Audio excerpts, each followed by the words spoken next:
Okay, I did not mean to make 4 parts today, but YouTube is very picky about what length of video I'm allowed to upload. Here is the same problem we just did at the end of the last video.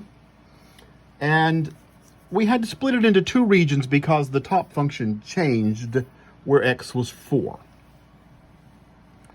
In case you have forgotten that, there's what it looked like. We split it into 2 regions, and the top function changed, and that's why we did that. Now, we're going to look at a totally different way to work that problem, and that is if we change our point of view, and instead of looking at these as y equals function of x, y equals function of x, y equals function of x, if we change our perspective so that x is a function of y. Let's see, what do these become? Well, that I can't do much with that. That's just y equals 1.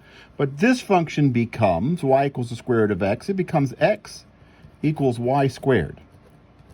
And y equals 6 minus x becomes x equals 6 minus y. There's a nice symmetry in that one. It looks almost the same when we solve it for x. Now, I'm looking at these instead of functions of x as functions of y. Therefore, if I'm looking at functions of y, I want to split my y interval into small pieces. And I'm going to get a dy. My width is not going to be here for a rectangle. My width will be here.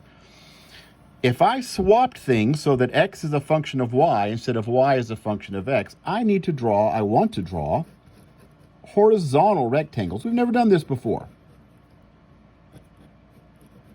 I'm going to draw a horizontal rectangle. I've turned it on its side. But notice, no matter where I draw a rectangle in this region, its right side is going to be on this line. Its bottom is going to be on this parabola. Or bottom, I say bottom, it's left side. Right side on the line, left side on the parabola. And the y values range from 1 to 2. Now, how do I know this is 2? I know this is 2 because I figured out that x was 4 here and y is the square root of x. So my y values range from 1 to 2. The right, or the highest point, because the right is high in the y values, the highest point is on the line, the lowest point, the smallest value is on the parabola. So I get, let's see, line, 6 minus y, minus parabola, y squared, and dy, right? The interval on the y-axis is dy, not dx. So I've rearranged these to be functions of y. I solved them. X is y squared. X is 6 minus y. That just had this nice symmetry. Y, what's the smallest y value is 1. The largest y value is 2. And that is a single integral. I don't have to split it into 2 pieces. Let's do one more like that. One more like that, and it is this one that's really ugly. Find the area bounded by the graphs of y equals the ln of x, y equals 3, and y equals x minus 1. And you can't really tell here, but I do have a slightly darker region here than I have here. And the top and bottom function will change right here at wherever, oh goodness, where does that line? Where does x minus 1 equals 3? So at x equals 4, so that's not too terribly bad.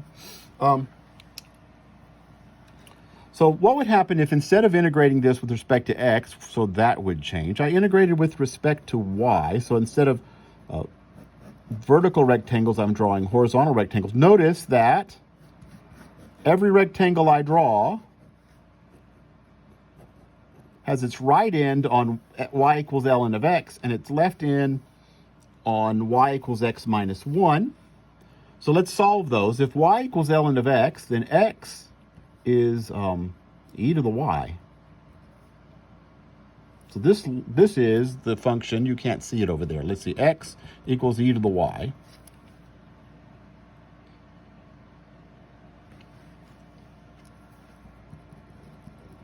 And this function, if y equals x minus 1, then x equals y plus 1. So the right function, instead of top minus bottom, we're going to look at right minus left. The right function is e to the y. The left function is y plus 1. The width of these is dy, and the integral is from, where to where? Here, you know,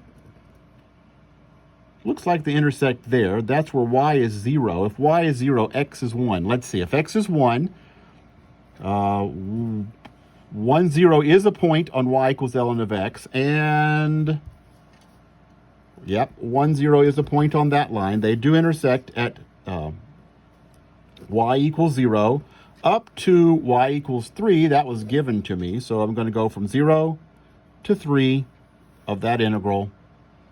And that will be the area bounded by those graphs.